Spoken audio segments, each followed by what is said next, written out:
হিংসার ঘটনায় গ্রেফতার করা হয়েছে আকরামুল বাগানিকে। এই যে ভিডিওটা যেখানে উনি খুব গরম গরম কথা বলেছিলেন, কার হাতে দিয়েছে যে তথ্য উপর অব্দি পৌঁছায়নি, বলে দিয়েছেন যে এবার পেনাল অ্যাকশন হবে, অর্থাৎ অ্যাকশন হয়েছে, পেনাল অ্যাকশন। আমাদের কিছু বলার নেই, কিন্তু নামের তালিকা আমাদের চাই।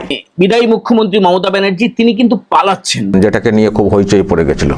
তাহলে এটাও হিংসায় উস্কানি দেওয়ার অভিযোগে গ্রেফতার আকরামুল বাগানি। পেনাল্টি দিতে হবে, সে পেনাল্টিটা কি ভবিষ্যতে বুঝলেন তো? এই পালাচ্ছেন কেন, এটা নিয়ে আজকের আলোচনা।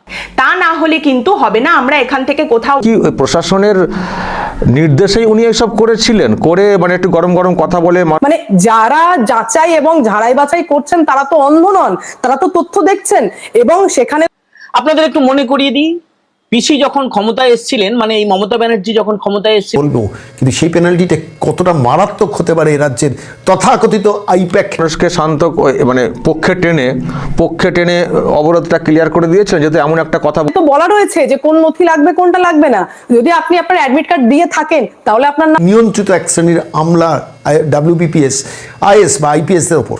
না, দেখুন ভবানীপুর সিট যে এমনিতেই টলমল করছিল সেটা আগেই বোঝা গিয়েছিল। ডোগরা থেকে গ্রেফতার করা হয়েছে। মালদায় অশান্তি ও হিংসার ঘটনা ঘন্টার বলেছেন, এমন আশ্বাস ভরসার জায়গা তৈরি করে দিয়েছেন। প্রথমে কিছু কথা বলে ভরসার জায়গা তৈরি করো, বাদ যাবার তো কথা না। তাহলে গন্ডগোলটা কোথায় হয়েছে? সেই জয়েন্ট ভিডিও যাকে সাসপেন্ড সেটা অচিরেই সময় বলবে, কিন্তু আমি এই মুহূর্তে আপনাদের আজকের এই প্রতিবেদনে এই পর্বে দুটো ভিডিও। তারপর সেই ভরসার জায়গা থেকে সুযোগটাকে কাজে লাগিয়ে অবরোধ থেকে সকলকে 2011 সালে।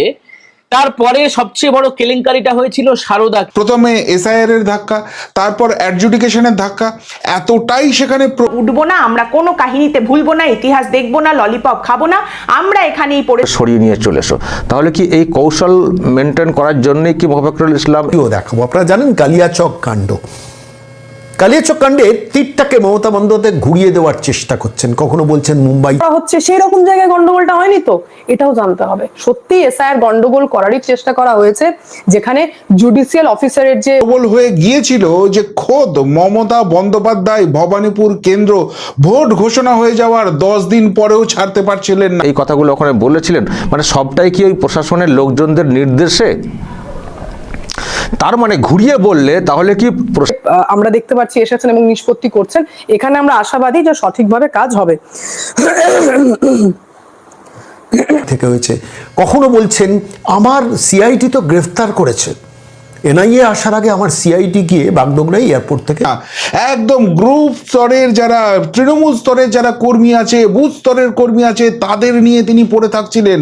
তারপর থাকবো, আমরা কোথাও নড়বো না, 24 ঘন্টার মধ্যে কাগজ দেখিয়ে তবে যেতে হবে।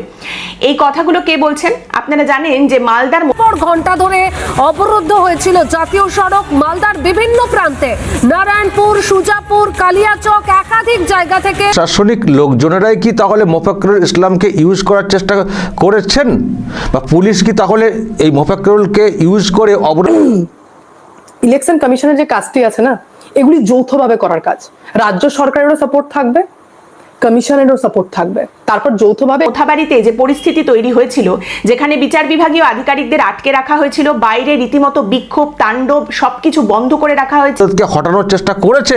তা না হলে এই রকম রিকোয়েস্ট কল কেন গেল? তবে এটুকু বলতে পারি, যদি পুলিশ সত্যি এখন ফাইনালি বুঝলেন যে তিনি ভবানীপুরে আটকে পড়ছেন, গোটা রাজ্যটা না ঘুরলে তিনি এমনি হেরে যাচ্ছেন 2026-এর নির্বাচন 10 দিন 12 দিন বাদে। একটি ঠিকঠাক ভাবে কাজ আমরা দেখতে পারবো। এখানে কি দেখলেন আপনারা? কমিশন কাজ করছেন, রাজ্য সরকার বাধা দেওয়ার চেষ্টা করে, ইউজ করার চেষ্টা করে মোফাক্কেরুল ইসলামকে, তাহলে বলবো এটা একটা হিতে বিপরীত হয়ে গেছে। কারণ মোফাক্কেরুল ইসলাম বিচারপতিরা যখন বেরিয়ে যাচ্ছেন তখনও ইট বাঁশ এই সমস্ত কিছু নিয়ে তাদের গাড়ির উপরে আক্রমণ আসার কথা সামনে উঠে এসেছে। মোফাক্কেরুলকে গ্রেফতার করেছে, এটা কখনো বলছেন। আবার ভাইপো বাহিনী ডিজিটাল ফেডারেশনকে নামিয়ে দিয়েছেন।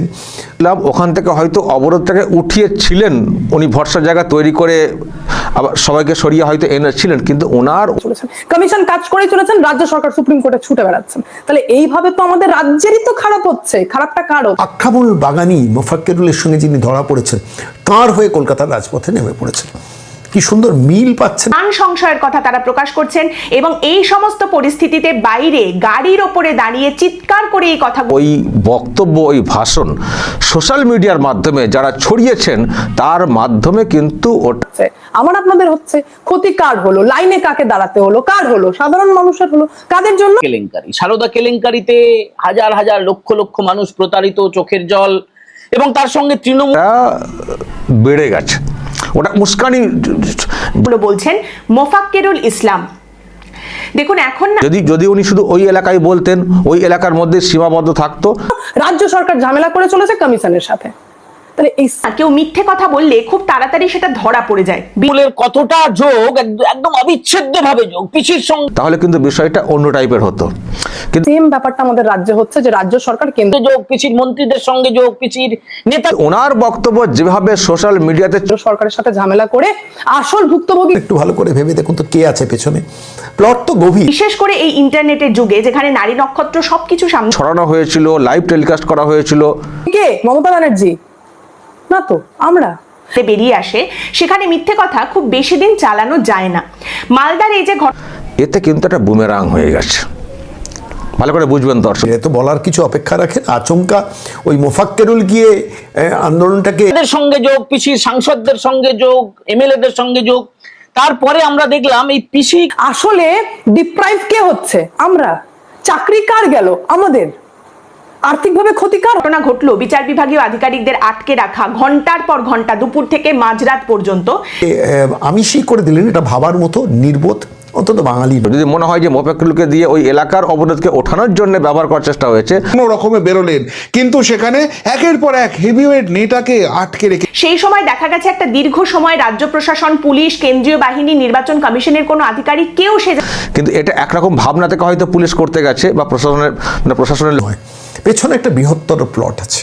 তৃণমূল কংগ্রেস কি সাধু হচ্ছে আমাদের। ওনারা তো তোলাবাজি করে নেতাদের তো বেশ পেট চলে যাচ্ছে। সন্ন্যাসী, তারা কিছুই জানতো না।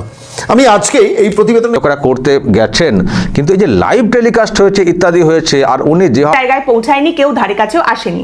যখন বিচারপতিদের বের করে নিয়ে যাওয়া হয়েছে তখনও গিয়েছিলেন, কিন্তু সেই জায়গাটা আরো টলমলে হয়ে গেল যখন শুভেন্দু অধিকারী সেখানে কিন্তু সেই সারদা কর্তা সুদীপ্ত সেনকে পাকড়াও করেছিলেন। কেন করেছিল? বন্ধুরা, মালদায় যে ঘটনা ঘটেছিল, 7 জন বিচারপতিকে যে রাত 1টা থেকে 2টা পর্যন্ত আটকে রাখা হয়েছিল, সেই ঘটনায় সুপ্রিম কোর্ট এনআইএ তদন্ত নির্দেশ দিয়েছে। এনআইএ তদন্ত এবং ইলেকশন কমিশন ডাইরেক্ট বলেছে 12 ঘন্টার মধ্যে যারা যারা আটকে রেখেছিল, যারা যারা এই ঘটনাটা ঘটিয়েছে তাদেরকে গ্রেফতার করতে বলে দিয়েছে দোস্ত ইলেকশন কমিশন। কি হবে এবার? কি বাংলায় রাষ্ট্রপতি শাসন চালু হবে? দোস্ত, কি বাংলায় এবার রাষ্ট্রপতি শাসন চালু হবে? কি বাংলায় এবার 2026-এ কে জিতবে, তৃণমূল না বিজেপি? অবশ্যই কমেন্ট বক্সে কমেন্ট করবেন। যে ঘটনা ঘটতেছে বাংলায় কি রাষ্ট্রপতি শাসন দরকার? আপনার মতামত অবশ্যই কমেন্ট বক্সে কমেন্ট করো।